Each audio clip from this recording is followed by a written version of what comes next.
Primera de Pedro, capítulo 2, versículo 4 al 8. Amén. En este capítulo el apóstol Pedro está hablando de los recién convertidos y hace un cambio muy drástico aquí. Está hablando a los niños, a los que han nacido de nuevo. Dice que deseen, que busquen como niños recién nacidos la leche espiritual no adulterada. Pero luego hace un cambio drástico y empieza a hablar de un edificio de piedras vivas. Amén. En la Biblia leemos que los apóstoles perseveraban en la doctrina de los apóstoles.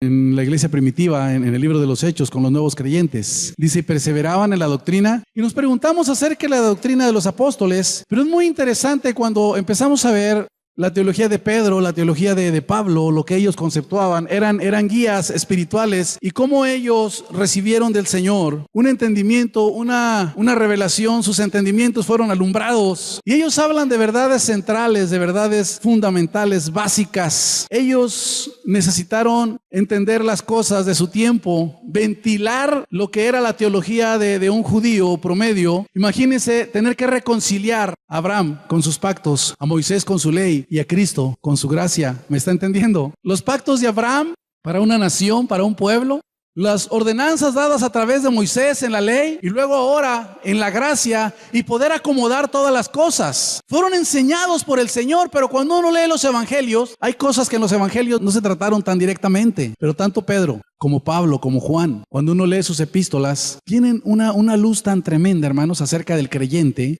acerca de la justificación, acerca de la redención, acerca de la regeneración, del nuevo nacimiento, del renacer de nuevo, acerca, hermanos, del cuerpo de Cristo. ¿Me está oyendo? Acerca, hermanos, que ahora somos morada, acerca de la vida de pecado del hombre, acerca del proceso de vida que llevamos. Son muchas cosas que Dios les muestra a ellos y que para fortuna nuestra ahora las podemos tener en las epístolas, hermanos, en las cartas. Pero imagínense en aquel tiempo en que ellos no tenían las ayudas que tenemos en este tiempo. Y luego que tienen un choque de repente con Jesucristo, y que los judíos en su teología no podían entender que ellos iban a recibir un Mesías que iba a ser un siervo sufriente, porque ellos entendían un rey que venía poderoso con ejércitos, con armas, para establecer el reino de Dios y poner a sus pies y subyugar a todas las naciones que habían sido contrarias a Israel. Pero nunca se imaginaban que aquel Mesías que vendría iba a ser el siervo sufriente. ¿Me está oyendo? Y para ellos era una cosa loca. Ellos no podían aceptar aquella verdad, pero luego vienen los apóstoles y ellos sí empiezan a tratar de ventilar toda la cuestión teológica. Ellos sí tienen que hablar acerca de la redención, de la salvación, que es la doctrina de los apóstoles, la salvación, la justificación. Tienen que hablar de cómo conducirse con Dios dentro de la casa de Dios, fuera de la casa de Dios. Pablo dice, él reunió todas las cosas en Cristo. Había un misterio. Todo estaba nada más limitado al pueblo de Israel, pero en Cristo, hermanos, nos ha hecho su linaje. En Cristo nos ha hecho partícipes de la herencia, herederos, coherederos. Nos ha hecho su pueblo, nos ha hecho una nación santa, nos ha dado un ministerio de sacerdocio. Yo no sé usted qué se imagine cuando la Biblia dice que ahora tenemos un sacerdocio. Somos sacerdotes, dice. ¿Qué se imagina usted, hermano? Una sotana. ¿Cómo se ve? ¿Cómo se imagina? Bueno, no sé cómo se imagine. La realidad, mi hermano, es que hay muchos asuntos aquí en la Biblia que nosotros no hemos captado. No nos dimos cuenta que cuando el apóstol Pablo, cuando él llegaba, llevaba un inicio. Llegaba con gente, gentiles les nombraban, y él empezaba a hablarles de verdades eternas. La carta a los Romanos habla de la salvación desde la perspectiva del hombre, cómo el hombre alcanza la justificación por la fe, por la gracia. La carta de los Efesios habla, hermanos, de la salvación desde la perspectiva de Dios, de la herencia, amén, del cuerpo, de la cabeza que es Cristo, de los lugares celestiales, de toda bendición en Cristo Jesús. Son asuntos que a lo mejor va a pasar mucho el tiempo, hermanos, y no nos cae el 20 a nosotros, pero nosotros hemos estado viendo, hermanos, la salvación desde el punto de vista nada más nuestro. ¿Me oyó? La primera palabra que está aquí en el versículo 4 dice acercándos. ¿Qué es lo que ha sucedido? La primera palabra que está en el versículo 4 dice acercándos. ¿Me oyó? Toda obra con Dios empieza cuando nos acercamos a Él. La Biblia nos invita en Hebreos, dice, acerquémonos confiadamente al trono de la gracia para alcanzar misericordia para el oportuno socorro. Amén. El Señor Jesucristo invitaba a los niños a acercarse a Él. El Señor Jesucristo invitaba al sediento, el que decía, el que tenga sed, venga a mí y beba. Y tenemos que acercarnos, empezar por acercarnos. ¿Quién es Él? Él es una piedra viva. Es el inicio. Él es una piedra viva. Para Dios es escogida y es preciosa esa piedra. Amén. Hay un detalle muy importante cuando analizamos, hermanos, la perspectiva cristiana desde el punto de vista de Pedro, de Pablo, de Juan. Cada uno de nosotros nos hemos acercado a Dios, sordos, ciegos, muertos, y seguimos igual. Digo seguimos igual, hermanos, porque tenemos años a veces en el Evangelio y no nos damos cuenta que Dios tiene un propósito eterno para nosotros. Cristianismo lo conceptuamos nada más en irnos, decimos de victoria en victoria, que Él me esté ayudando, que Él esté tratando conmigo, que Él me esté sacando de los problemas, que Él me saque del hoyo una y otra vez, que Él esté supliendo mis necesidades, que Él esté resolviendo mis problemas, que Él me conteste, que no sea golpeado por la vida, que no sufra nada absolutamente. Esa es la concepción que tenemos nosotros de caminar con Dios. Amén. ¿Qué le parece cuando el apóstol Pablo dice en Romanos 8, mas sabemos, no todos sabemos, que a los que aman a Dios, todas las cosas les ayudan a bien? Pero cuando la persona no sabe, las cosas que le acontecen es un martirio, es un fastidio, es un quebranto, es un lloriqueo, es un lamento. Amén. Pero todas las cosas nos ayudan a bien. Y cuando nos acercamos a Él, Él es una piedra viva, es escogida, es preciosa, pero para los hombres, los que no creen, es desechada, es tropiezo, la palabra es tropiezo, es una roca, es una palabra que hace recaer a muchos. No la quisieron para edificar, no la quisieron para fundamento, la desecharon. Eso es para los que no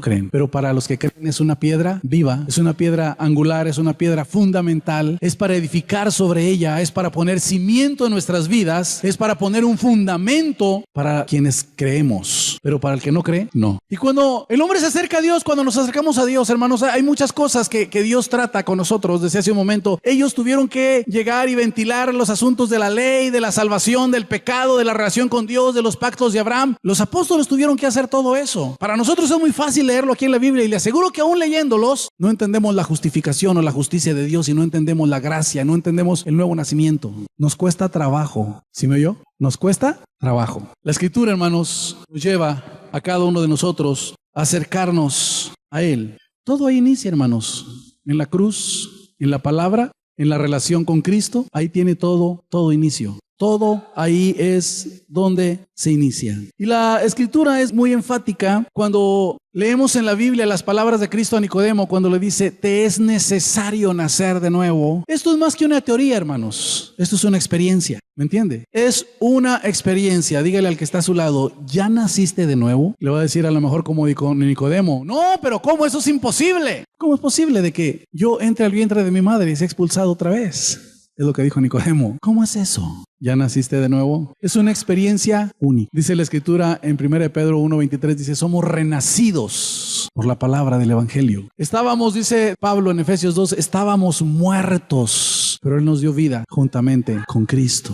Y a Nicodemo le dijeron, tienes que nacer de nuevo. Y le dijo, lo que es nacido de la carne, carne es. Lo que es nacido del Espíritu, Espíritu es. En Juan 1:12 y 13 dice, todos los que le recibieron les dio la potestad del poder de ser hechos hijos de Dios, dice, los que no son engendrados de voluntad de carne ni de varón, sino de Dios. Nacer de nuevo es una experiencia espiritual. Nacer de nuevo es experimentar el perdón de pecados. Es experimentar una conciencia limpia y con paz a través de la justificación, a través del pago que Cristo hizo al justificarnos en la cruz del Calvario. Nacer de nuevo es ser renacido interiormente. Dice en Ezequiel 36, Dios les daré un nuevo corazón. Quitaré el de piedra y pondré uno de carne sensible. Pondré mi espíritu, dice, dentro. Y podrán andar, dicen mis estatutos. Qué tremendo, ¿verdad? Es una experiencia, hermanos, muy personal. Él es la piedra viva y cuando nos acercamos a Él nos imparte vida. Él es la piedra viva. Para muchos es una locura el cambio interno. Dice la Biblia, de modo que si alguno está en Cristo, ¿qué sucede? Es nueva criatura. Todas las cosas viejas pasaron. Yo creo que ustedes han oído de la vida de Juan Wesley, este predicador de Inglaterra, fundador del metodismo. Este hombre predicaba sin haber nacido de nuevo. Él tenía campañas. Él desde niño fue instruido en la Escritura, en la palabra, pero no había nacido de nuevo. Estaba como Nicodemo. Lo que sacudió la vida de Wesley es una tormenta en medio mar cuando él, en el barco donde él venía un grupo de moravos, gente de Moravia ahí cerca de Austria. Ellos se vendían como esclavos para venir a las colonias de América. Aquí en México está registrado de la Inquisición de cómo mataron a algunos moravos en el Zócalo. Ellos traían sus Biblias y la Inquisición, cuando sabían que alguien traía una Biblia o que no caminaba junto con todos en la cuestión religiosa, inmediatamente los sacaban y los llevaba a la Inquisición, los juzgaban, los mataban, los quemaban. Y en medio de la tormenta, aquel grupo de moravos iba en la cubierta del barco y todos iban cantando y alabando a Dios cuando la tormenta rugía fuerte. Y Wesley preguntó y dijo, ¿no tienen miedo a morir? Y le dijeron, nosotros desde que salimos de nuestro hogar ya morimos. Hemos entregado nuestras vidas al servicio de aquel que salvó nuestras almas. Nuestras vidas le pertenecen a él, ahora él vive en nosotros. Y Wesley dijo, ¿qué es esto que yo no tengo? ¿Qué es esto que yo no siento? ¿Qué está sucediendo? ¿Qué está pasando? Fue la pregunta de Wesley. Qué tremendo, ¿verdad? Y aquello lo dejó pensativo. Él en oración tuvo que clamarle a Dios y decirle, Dios, tengo un temor tremendo a morir. Tengo mucho miedo. No tengo la seguridad que esos moravos tenían. ¿Qué es lo que había en ellos? Esa vida que reflejaban ellos, esa paz. Y él empezó a clamar a Dios y sintió la necesidad de confesar sus pecados y decir, Dios, perdona mis pecados. Y nos dice la biografía de Wesley que él fue salvo. Él fue renacido en su espíritu. Él fue perdonado. Dios le implantó un corazón nuevo y puso su espíritu dentro de él. Y todo el mundo de Wesley interno cambió. Ahora tenía paz en su conciencia porque la justicia de Dios lo presentaba justo. Podemos decir como Pablo, al igual que Wesley, Él es nuestra justicia. Él es nuestra santidad, es nuestra sabiduría en Cristo. Así es que el inicio es la salvación, el renacer espiritualmente, el ser salvos, el ser perdonados, el ser salvados, como usted quiera, es lo mismo. ¿Me está oyendo? Eso es lo fundamental, hermanos. Lo tremendo es que aquí en la iglesia puede estar gente de mucho tiempo y no ha sido salvo. No ha nacido de nuevo, no ha experimentado. Y esto no se lo va a decir el pastor. Esto no se lo va a dar la antigüedad que usted tenga aquí en la iglesia. Esto es una experiencia muy personal entre Dios y uno. Nada más, nada más. Nicodemo quedó sorprendido. Tienes que nacer de nuevo. Amén. Somos renacidos, somos herederos ahora de las promesas de su pueblo, somos adquisición de Dios, somos coherederos de su obra, las promesas de su herencia son nuestras. Y dice Pablo, todo quedó reunido en Cristo. Ese era el misterio de los tiempos. ¿Cómo lograr que el hombre formara parte del proyecto de Dios si nada más estaba concretada a una nación todo? ¿Cómo lograr que el hombre ahora experimentara a Dios si nada más una nación tenía las leyes y nada más una nación le conocía? Pero cuando viene Cristo le da la oportunidad a todo el mundo, toda la humanidad, de experimentar ahora los beneficios de la salvación. Esto es a través de Jesucristo. Versículo 5, hermano. Vosotros también, como piedras vivas, sed, ¿qué dice? Como casa espiritual. Hay una discusión tremenda cuando se habla, hermanos, de la justificación es inmediata, de la santidad es inmediata, pero hay una discusión tremenda cuando se habla de por qué la gente que ha nacido de nuevo, la gente que es salva, por qué comete errores. Y el que esté sin culpa, hermanos, que me aviente la primera piedra. Hay alguien, hermano, a lo mejor déjeme acá, déjeme escondo. No hace que tengamos muchos justos. Hay un hombre que se llama Justo y una vez lo visité y le dije, oiga, usted es el único justo aquí en las nieves, porque había otro señor justo y se fue a Durango y no conozco otro más que ese. Usted es el único justo aquí en las nieves. Y me dice el hombre, oiga, pues no está fácil, dice. No crees, hago lo que puedo, dice. Y a mí me dio gracia, me cayó en gracia. Dije, mira, qué bonito. No vaya a ser que tenga aquí justos en su propia justicia y no en la de Cristo. Y que sean sin culpa, hermanos, de esos fariseos recalcitrantes, de esos que señalan y señalan con el dedo, pero que no se ven a sí mismos, que sacan la paja y olvidan la viga que está en el ojo. Qué tremendo. Somos edificados, dice aquí. ¿Por qué nos equivocamos, pues? El apóstol Pablo, hermanos, yo admiro mucho que se aventó un tiro, pero tremendo aquí en esto. ¿Qué le explica, hermanos, acerca de la naturaleza del hombre? Explica del hombre espiritual, explica del hombre natural. Y no nos desecha, hermanos. Cuando él va a la iglesia de Corinto, dice a los santos que están en Corinto. Y de santos, cuando uno dice, estos eran tremendos. Se peleaban y había problemas maritales, había homosexualismo, había lo que usted se puede imaginar. Y se refiere, hermanos, a los diferentes como santos. Y en Efesios, hermanos, en el capítulo 4, en el versículo 12, habla de cómo está estructurada la iglesia y cuál es su función. Dice que los ministerios son dados ¿para qué? Perfeccionar. Cuando no hay nada, no hay que perfeccionar, hermano, pero quiero que me entienda esto. No hay que perfeccionar. El sentido que nos da la Biblia pareciera como si había que perfeccionar a Cristo en nosotros. Cristo es perfecto. Nosotros somos los que tenemos que ser perfeccionados en Cristo. Y no tanto que Dios tenga que iniciar otra obra, hermano, sino el apóstol Pablo decía, ya no vivo yo. El apóstol Pablo decía, aquí tengo este material del que estoy hecho, es tan corriente, es barro y es endeble, se fractura muy fácil, se le hacen quebraduras, pero ese barro tiene un tesoro que es enorme. Tenemos un tesoro, dice, en vasos de barro. Y aquí el problema es el barro, no el tesoro. Pablo dice, el que empezó la buena obra en ustedes es fiel para terminarla. Tenemos una vida perfecta, hermanos. Nos fue implantada una vida. Ahora su Espíritu habita en nosotros. Cristo habita en nosotros. Una de las cosas que Pablo, Pedro, ellos entendieron que Cristo ahora está en nosotros. ¿Cuántos son conscientes de ello? El salmista en un salmo dice, alzaré a los ojos a los montes. Y luego nosotros decimos afirmación, ¿verdad? ¿De dónde vendrá mi socorro? No, de ahí no viene nuestro socorro. Hay interrogaciones. Dice, ¿de dónde vendrá mi socorro? No viene de los montes. Mi socorro, dice, viene de Jehová. No la pasaremos viendo al cerro alto, ¿verdad? Todos, ¿eh?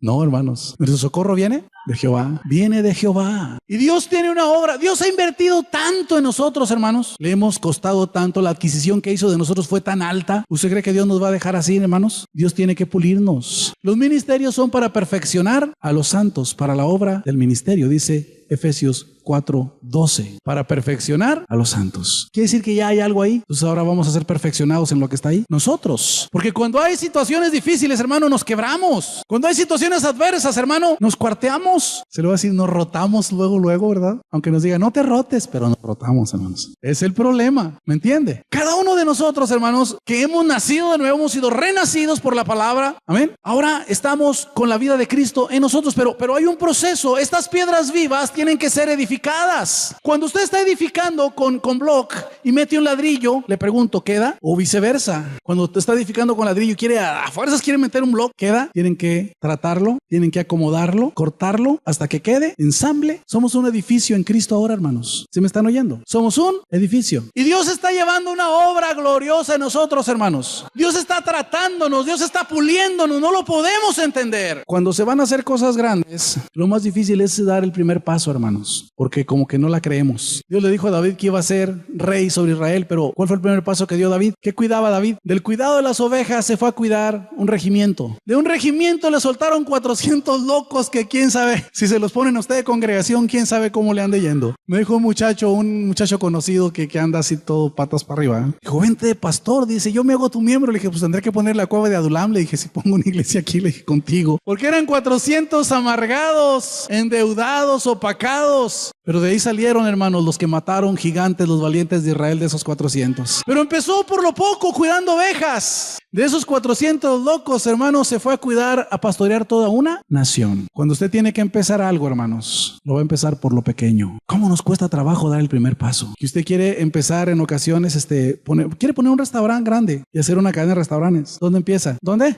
En su casa, ¿verdad? Ahí haciendo tacos ahí de perdido y luego ya pone un cartelón afuera. Se venden tacos para que te acostumbres, ¿verdad? Y empieza ahí desde su casa a vender. Al rato ya pone una fondita allá afuera y mesas. Al rato ya tiene un local. Después de aquello ya puede tener una cadena de restaurantes usted, hacerse restaurantero. ¿Pero dónde empezó? En la estufa de su casa ahí, ¿verdad? Friendo flautas. Eso es lo más difícil, hermano, dar el primer paso, porque como que no la creemos. Cuando Dios tiene un trato con nosotros, primero, hermano, nos salva, primero nos hace nacer de nuevo y luego empieza un trato con nosotros. ¿Dónde empezamos? Dios empieza a perfeccionarnos para la obra que Él quiere. Las ovejas no menospreciaban a David, pero la primera vez que él quiso, hermanos, enfrentarse al gigante, lo menospreciaron sus hermanos, lo menospreció el rey y hasta el gigante lo menospreció cuando, mira, tú vienes a mí que soy perro, vienes con piedras, con palos, verás lo que te voy a hacer, le dijo. Fue menospreciado por todos. Dios lo estaba preparando porque después el menosprecio iba a ser más grande con Saúl. Andaba en el desierto huyendo. Fue formado, hermanos. La escuela no fue fácil. José iba a gobernar. ¿Dónde empezó gobernando José? En la casa de Potifar como esclavo. Después ahí lo pasaron a la cárcel, bajó de categoría.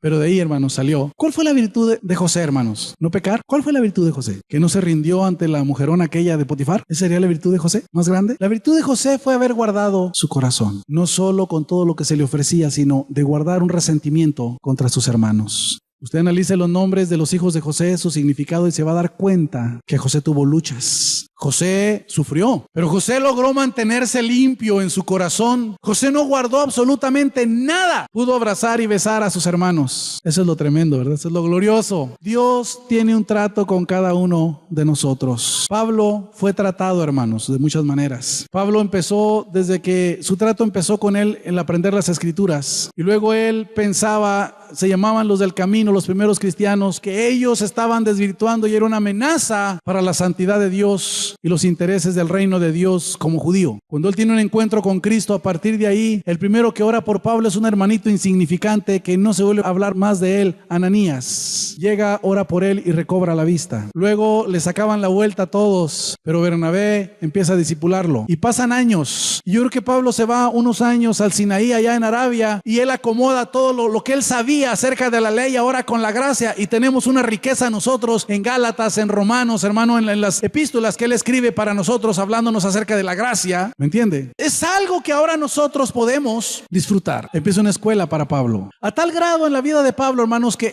él tenía un aguijón en su carne. ¿Me entiende? Y era tratado de esa manera. Nosotros, les decía, hermanos, hace un momento, llegamos como ciegos, pero pensamos que la salvación es el fin en sí, hermanos. ¿Qué vino Cristo? A salvarme a mí. Yo estoy aquí porque yo soy el plan eterno de Dios. Yo soy el fin de Dios, salvarme, perdonar mis pecados. Siempre hemos estado viéndonos a nosotros en la salvación. Romanos habla de la salvación desde la perspectiva del hombre. Efesios desde la perspectiva de Dios. ¿Y quién ha visto Dios? ¿Quién ha puesto sus ojos en Dios en la perspectiva que Él tiene de la salvación? ¿Quién quién ha meditado que Dios tiene un propósito al salvarnos? Pero que pasa el tiempo y nosotros como creyentes no nos percatamos, no nos damos cuenta que Dios tiene un propósito. Nuestra finalidad, hermanos, es vivir bien, alcanzar comodidad, alcanzar bienestar, y hasta somos con bases bíblicas ahí medios, con media teología ahí, ¿verdad? Soy un hijo de Dios. Amén. ¿Qué más? Y no he visto justo desamparado ni su simiente que mendigue pan. Él es el que me da el poder para hacer la riqueza. ¿Qué más? Mi Dios pues suplirá todo lo que os falte conforme a sus riquezas en gloria. ¿Qué más? Soy la niña de sus ojos y nadie me va a tocar, ni el aire, porque me desmorono. Tenemos esa idea. Soy el fin último de Dios. Él vino para salvarme y amarme a mí, nada más a mí. Esa ha sido nuestra concepción.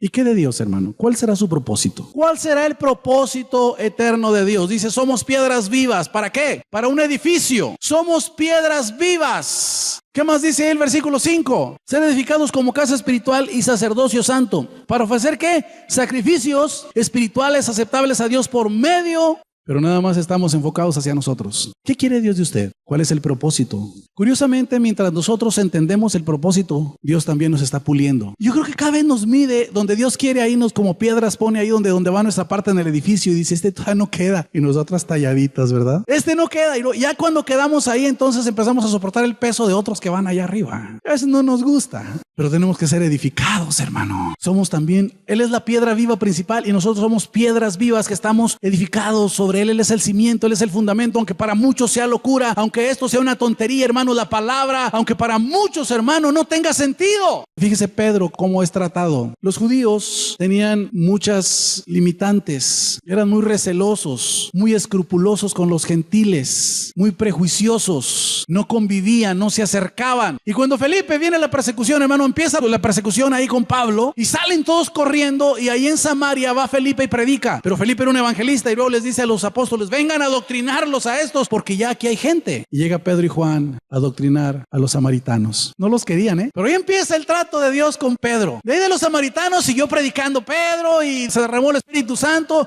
Los samaritanos eran gente que tenía unas gotas de sangre judía y mezclados. Bueno, en fin. Pero después de Samaria viene Jope. Cuando ustedes ven lo que Pedro dice, él va con cierto recelo, pero ya Dios lo había tratado en un sueño y va a la casa de Cornelio. Y Dios lo sigue puliendo y lo sigue. Se decía que él era el apóstol de los gentiles, el que iba a hablarle a los gentiles. Bueno, fue Pablo, porque este tenía mucho recelo. Él entraba y batallaba. Y Dios lo está tratando, y lo está tratando, y lo está tratando. De Jope viene otro problema. Se tienen que ver las caras en Jerusalén en un concilio, porque entonces Pedro abiertamente empezó a predicar de la circuncisión, haciendo la gracia. Y dice Pablo, y le resistí duramente en su cara. Viene otro tratamiento de parte de Dios. Dios lo estaba puliendo. Dios lo estaba purificando. Dios lo estaba preparando para que encajara en el edificio, para que ensamblara. Dios nos está preparando, hermanos. Pero en lo que estamos caminando con el Señor, el tiempo que tenemos, no nos hemos dado cuenta que hay un propósito. Pensamos que nuestro propósito es ahora que ya estamos en Cristo y tenemos la llave a todas las soluciones, y que como estoy en Cristo, Él no va a permitir que cosa mala me pase. Yo me pregunto, si tuviéramos que estar como Pablo, con un aguijón y enfermos, y aún así dejar que su gracia sea suficiente y su poder se perfeccione y cumplir el propósito de Dios, no sé cómo lo tomaríamos. Si tenemos que enfrentar una situación a medias, hermano, que no se concluya en nuestra vida, yo he analizado esto, digo, Señor, ¿qué pulidas nos estás dando? Hay un proceso en nosotros. No nos gusta lo que vemos. No nos gusta, hermanos.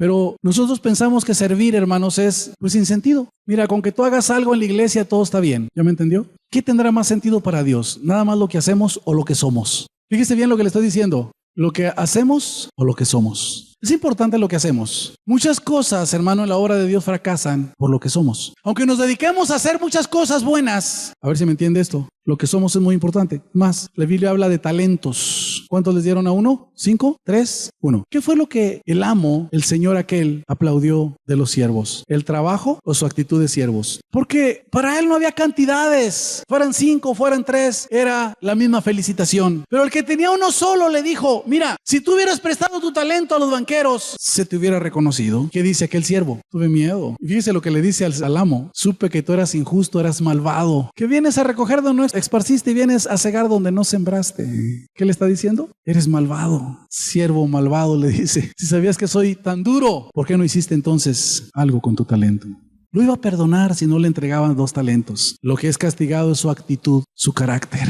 Dios, hermanos, nos está edificando. Dios nos está usando para hacer un gran edificio, hermano, aquí, aunque no lo entendamos. Aunque nuestro cristianismo consista nada más en venir, haber experimentado una salvación, pero no vemos más allá. En venir y estar pensando que es todo, hermanos. Estoy aquí para que me vaya bien y para estar orando por esto, por aquello, pero estoy muy distante del propósito de Dios. ¿Me está oyendo? ¿Cuál es el propósito de Dios? El propósito de Dios, hermano, es que Él sea conformado en nosotros y que hagamos su obra. ¿Me está oyendo? Todo lo ha reunido en Cristo. Nos ha dado toda bendición en Cristo. Ahora somos su cuerpo para expresarlo. Ahora somos su cuerpo, Él es la cabeza. Y nosotros, hermano, ahora somos la expresión de Él aquí en la tierra, para tocar y alcanzar también al que no le conoce. Eso somos ahora en el Señor. ¿Somos qué? Edificados. Es que hay un proceso inmediato, hay una santidad inmediata, una salvación inmediata, hay una justificación inmediata, pero luego empieza un proceso, hermanos, en nosotros. Tenemos que crecer. Una vida espiritual profunda tiene que ver con una teología sana, hermanos. Y estas 2 cosas tienen que ver con un evangelismo efectivo.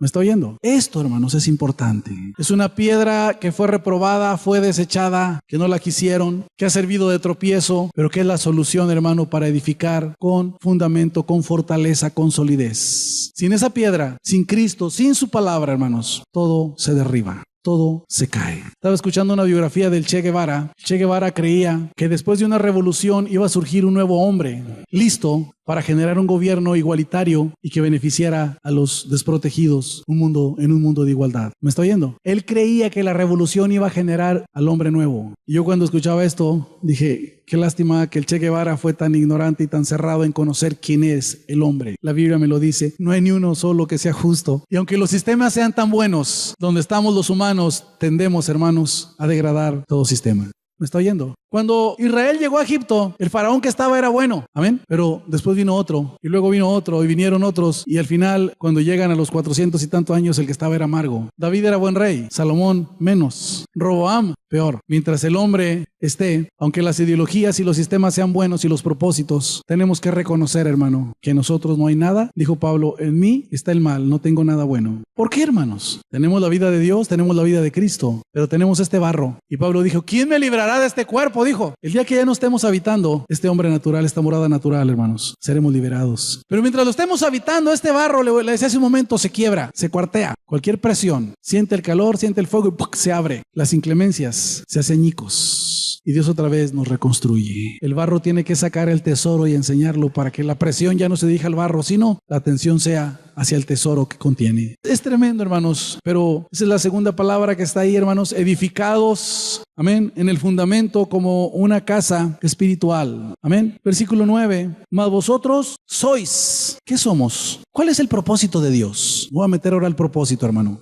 ¿Cuál es el propósito de Dios? Ya somos salvos. Ya estoy aquí. Soy nacido de nuevo. Experimenté la paz, su presencia, una experiencia sin igual, sobrenatural. ¿Qué sigue? ¿Qué quiere el Señor? ¿Cuál fue su finalidad? ¿Cuál fue su propósito? Él tenía un pueblo, ahora tiene otro pueblo. Muchos en la época de Pablo pensaban que el cristianismo vino, sí, a estar contrario y a deshacer todo lo que había antes. No lo vino a deshacer, hermanos, vino a complementarlo, vino a cumplirlo, ¿me entiende? Vino a cumplir la ley, Cristo lo dijo. Vino a cumplir los pactos, Cristo lo dijo. Amén. Pablo lo dice en Gálatas, Él vino ahora a hacernos también partícipes del pacto de Abraham, hacernos partícipes más allá de la ley a través de la gracia por la fe. Hermano, levante su mano si me está entendiendo, por favor. En serio, hermano, es muy importante en realidad. Nosotros venimos al Señor, hermano, nada más con una necesidad, pero después ya nos queremos saber más. Nuestro entendimiento se queda. Estamos aquí porque estamos aquí. Y si no estoy aquí, quién sabe cómo me vaya. Mejor aquí sigo. Pero ¿qué entiende usted, hermano, los propósitos de Dios? Ahora nosotros somos. ¿Qué es lo que nosotros somos? Dice Pedro, ustedes son, vosotros sois, o ustedes son, linaje escogido.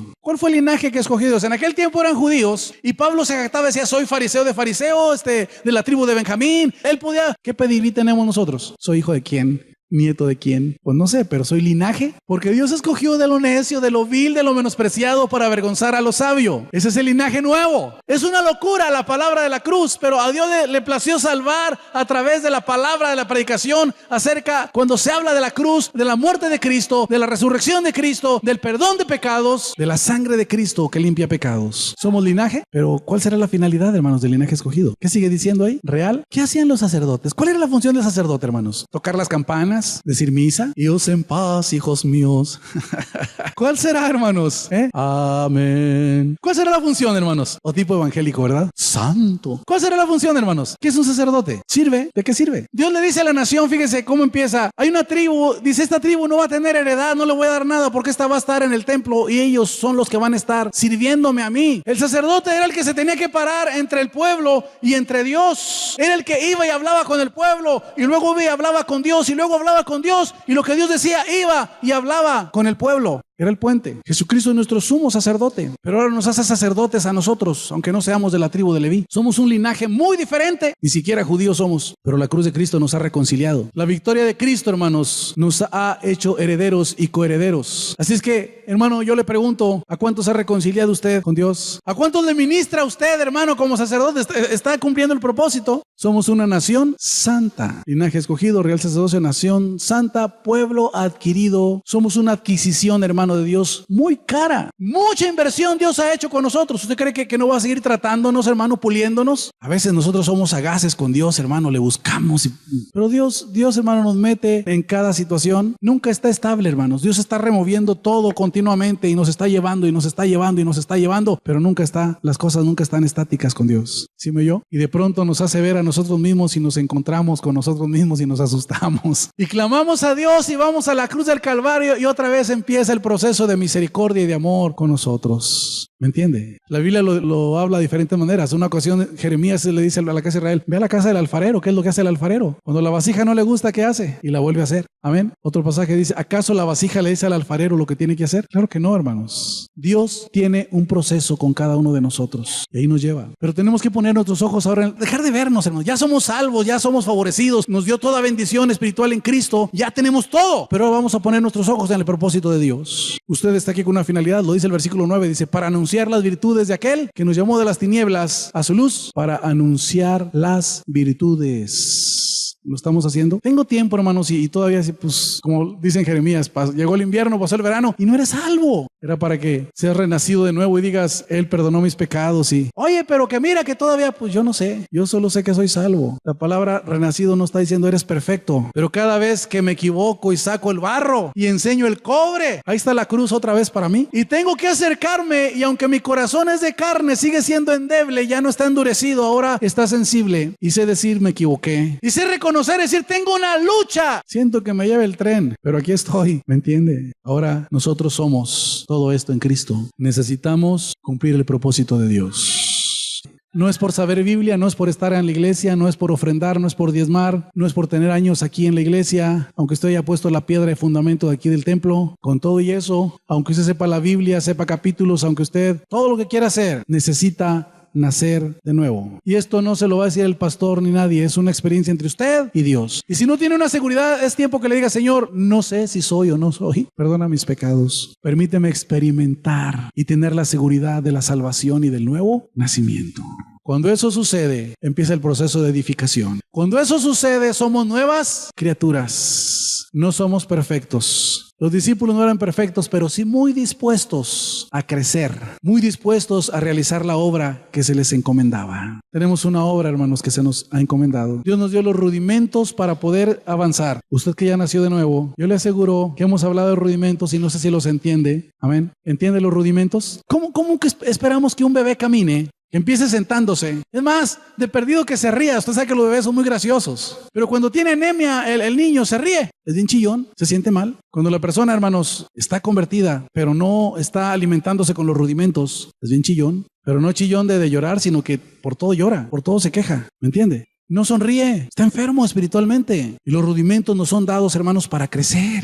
Amén. ¿Cuáles son los rudimentos? La oración, hermanos. ¿Les gusta orar? Yo puedo orar muchas horas, pero mi oración tiene que ser efectiva. La semana pasada hablábamos de la justicia, ¿se acuerda? Orar en la justicia de Dios, recibirla. ¿Cuánto va a orar? Pero si usted ora, hay gente que termina de orar y le dice, oye, ¿qué es esto? Y se le avienta la yugular a uno y dice, oye, pues si acabas de orar, ¿qué no vienes de la presencia de Dios? Cuando alguien sale de la presencia de Dios, hermano, sale humilladito. Aquel que le hace el cuento y que dice, estuve en la presencia de Dios y Dios me habló, fui al tercer cielo, se me apareció un ángel en revelación, pero saca las uñas y enseña los dientes. No es cierto. El que viene a la presencia de Dios, hermano, viene humilladito. Esa es la oración efectiva. La oración, la palabra. Usamos la palabra, hermanos, para todas las situaciones de nuestra vida. Pues que me recordó la genealogía. ¿Qué se le viene a la mente? No te dejes. Si te dijo a 20, tú dile a 40, pues ¿qué? En lugar de que usted vaya a la palabra, ¿qué dice la Biblia? ¿Qué dice la Biblia? Bendecid. Pero no me acordé, hermano. Y le tuve que hablar campesinamente, rústicamente, porque así se tenía que asustar. Así me dijo una ocasión un anciano, en la noche, dijeron en una casa vecina que se había metido un ratero y yo salí con mi linterna y pues dije, voy a ver qué. Y el viejito se metió primero que yo. Sabía que era el pastor y me respetaba mucho como pastor, el hermano. Y cuando me ve que yo traigo la luz y él me alumbra a aquel lado, pero me echó ahí una sarta de piropos de toda la genealogía, hermanos. Y luego se acercó y me dice, hermano, ¿es usted? Le digo, sí, hermano. ¿Y es usted también? Le dijo, hermano, tuve que hablar así para asustar al ladrón. Pensé que era el ladrón, dice. Porque si no le hablaba así, imagínense, no, yo tenía que intimidarlo. Era para despistar al enemigo, nada más. Cuando se me olvida la palabra, aplicarla, hermano, a la vida diaria, también queremos despistar al enemigo, ¿verdad? Cucaramácara títere fue. ¿Qué es lo que dice? Con esa boca come. Es arriero. La palabra tiene que aplicarse, hermanos, en forma práctica, diaria. Si nomás la sabemos y no la aplicamos, nada más somos oidores y no hacedores. Hermano, por bien propio, por beneficio propio, tenemos que aplicarla. Cuando usted le da rienda suelta a la lengua inflama toda la creación, dice Santiago, hermano, y nos contamina y contamina todo lo que está alrededor. Que se le da rienda suelta a la lengua, al enojo, y empieza, hable y hable y hable. En las muchas palabras hay pecado, dice la Escritura. Se va a envenenar y va a aventar veneno para todos lados. Así es que si en lugar de eso usted recuerda lo que dice la Biblia, me maldijo.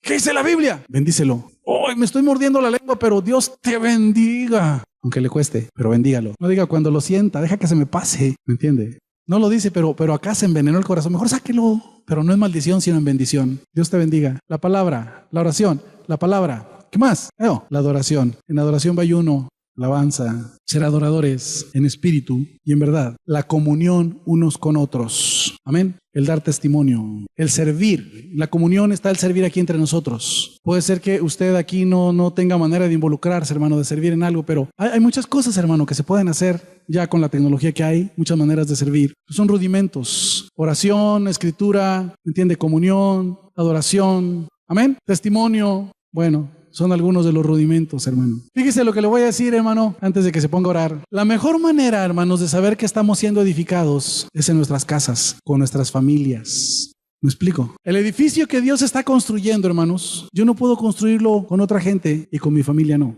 Yo tengo que generar lo que Dios quiere que yo sea hacia mi familia. Me guste o no, estén en disposición de recibirlo o no, lo entiendan o no lo entiendan, lo merezcan o no lo merezcan, yo tengo que ser lo que Dios quiere que sea. Mi familia, la iglesia, el trabajo, las amistades. Si no vamos ahí, hermanos, hacia ellos, no estamos siendo edificados, no estamos dentro del propósito de Dios. Y necesitamos estar en el propósito de Dios. Somos piedras vivas. Somos un linaje, somos una nación, somos un reino de sacerdotes, real sacerdocio. Eso somos. Y Dios nos tiene, hermanos, para buenas obras y para cosas grandes. Dios tiene, hermanos, un propósito grande para su vida. Pero dejémonos de ver a nosotros y veámoslo a Él. Dios nos está formando, hermanos, y a la vez que nos forma, quiere que nos involucremos en su propósito. Y el proceso camina junto. Pero cuando nos quitamos las manos de su propósito, hermano, y nos enfocamos en nosotros, se nos viene el mundo encima. Pero cuando yo me ocupo de las cosas de Dios, Él se ocupa de lo mío. Cuando yo estoy atento a la necesidad de servirle, Él se ocupa de la necesidad que yo tengo. Somos linaje escogido, piedras vivas para ese edificio.